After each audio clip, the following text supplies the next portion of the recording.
Hello. Welcome back ulit sa ating YouTube channel. So ngayon mag-update tayo dito sa Hyacinth. Tagal natin walang video dito sa Hyacinth. Parang ilang years. Yung mga na-relocate dito ay mga taga Nabutas. Parang tawag dito, sulit sila. Puro taga Nabutas yung mga na-relocate. At dito sa may Parks ng Kalugkob, meron ng ito. Terminal ng tricycle na din naman. No? Ito yung terminal. Yung kanto, doon sa kabila, yun yung circle. Doon sa kabila na yun. So, itong way na to, dadang ka dito, papunta ito ng Halang na. Pagka lumabas ka na dyan, diniretso mo yung highway na yan, papunta ng Halang yan. Kada umaga po, papunta na ng Halang. Dito kasi sa kabila ay, so, ito Kalugkob part ng Kalugkob ito. So, paglabas mo doon ay Halang na. Dito naman sa kabila naman, pagka lumusod ka doon, yung papunta na ng Malinin bago din. Actually, parang shortcut. Diba? So, lipat natin yung camera natin para makita nyo ng maayos yung Hyacinth. So, update natin sa Hyacinth. Okay, so ayan. So, shout out nga pala sa mga kaibigan natin na na-relocate dito sa may Hyacinth. Yung unang mga pamilya. No? Alam ko, taga Nabutas sa mga na-relocate dito sa Hyacinth. Ito na sila. After 3 years ata, kung hindi ako nagkakamali, 3 years, 2 years, na na-relocate na sila dito. Ipapakita ko sa inyo kung ano nangyari. Kita niyo, madamo itong lupa na to at binakuran na rin. No? Dahil paikot yan, gusto ko dito lang dumaan sa kabilang side. Yung iba tinataniman nila yung lupa. Pero ito, hindi ko alam bakit parang madamo siya. Ito yung tulayo. Ito, yung dam papunta ng Halang. So, ilog ito. Paikot dito sa pabahay ng gobyerno.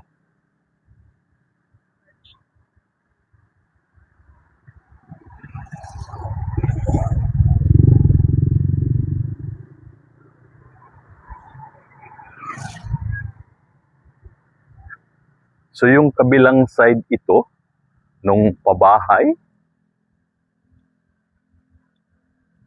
ganda, motor.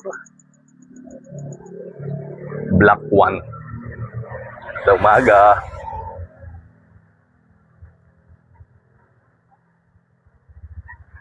Actually, may mga bahay pa rin dito na wala pa rin tao. At the same time, yun, tuloy-tuloy pa rin yung pag-aayos ng mga beneficiary. Beneficiary ng mga empleyado ng pabahay ng gobyerno. So, ayan, makikita nyo na yung itsura ng mga pabahay ng gobyerno. Kanya-kanyang diskarte ito. Ayan, negosyo, ito sa kabila. Ito yung Black 1. Kikita natin, yung problema natin sa mga aso. Pagka nadadaan tayo, parang masyado tayong pansinin sa kanila.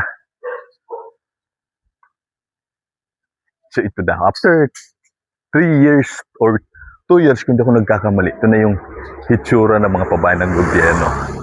So, karamihan dito, mga taga Nabutas yung mga na-relocate. So, kanya-kanyang diskarte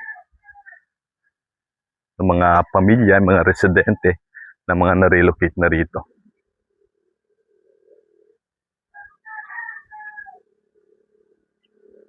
So, ayos na, develop na. Yung mga bahay. Ibig sabihin na, ayun, like kung sinasabi, nagiging productive yung mga residente. Dahil nakikita naman natin, nag-i-improve yung mga bahay. Papaayos nila. Ayan, diba? Kaya nakakatuwa din. Like yung iba na mahilig naman magtanim-tanim. So itong mga bakanting lupa na to, ayun, tinataniman nila, ginagawa nilang mapakinabangan pa. So hindi naman nila inaako. Ginagamit lang nila habang hindi pa naman ginagamit ng gobyerno. Ayan, may music. So may bahay dito. Bakit? Hindi ko alam kung dyan sila nakatira. Kasi bakit hindi pa sila ilipat dito sa pabahay ng gobyerno. Ayan.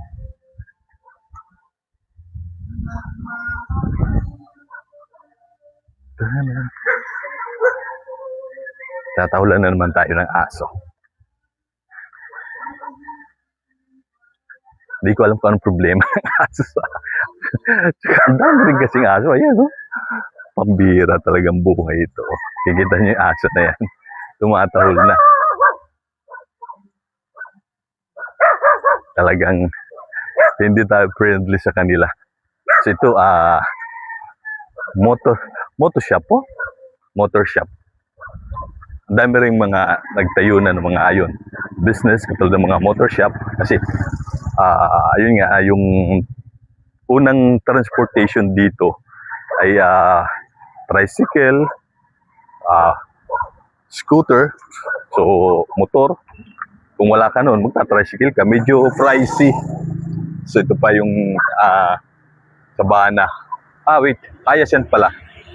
So kahit pa paano, may mga, ayun, dumidiskarte na meron yung mapapag laruan yung mga residente na na-relocate na dito. Ito yung kabila naman. So ito, galing oh. Paayos na oh. Diba? Productive talaga. No? Kahit dito sa kabila yung kita nyo, napaayos na nila. O meron pang tangke ng tubig doon, no? Galing ah. O ito. Tabi aso. Bihira.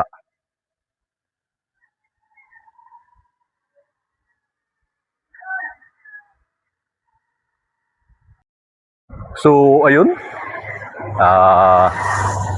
Nakaikot na tayo sa kabilang side ng Hyacinth bilang pag-update natin dun sa mga residente na mga na-relocate. Nakikita nyo rin, napaka-busy na ng lugar kasi dami na rin talagang tao.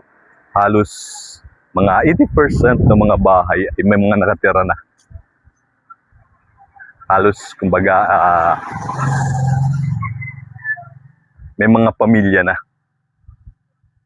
Kikita rin natin kung kaano nakabisi, nakita rin natin yung naging development nga ng mga residente. Ayos na nila yung mga bahay nila, yung merong kakayahan, no, napapaayos na nila. So, ayun lang, yung update natin sa Hyacinth. Gandang umaga po. Maraming pong salamat sa mga walang sawang sumusuporta sa ating YouTube channel, sa mga nagsasubscribe. Maraming salamat po sa inyo. So, yung pagbablog natin ngayon ay part ng jogging natin. Mag-walking tayo. At the same time,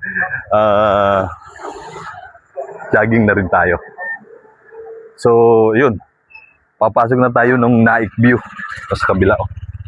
Ito ay Hyacinth. Yung kabilang side, paikot papunta dun. Paikotin natin. Kung last time, no? Yung isang video natin, doon naman tayo sa kabila nag-video. Ngayon, yung kabilang side naman yung binidyohan natin. Okay? So, go na tayo. Maraming salamat sa mga walang sawang sumusuporta sa ating YouTube channel, sa mga nagsasubscribe, sa mga nanonood. Siyempre, maraming salamat po sa inyo. So, padaos-dos itong kalsada na to kasi may tulay dito. Go na tayo.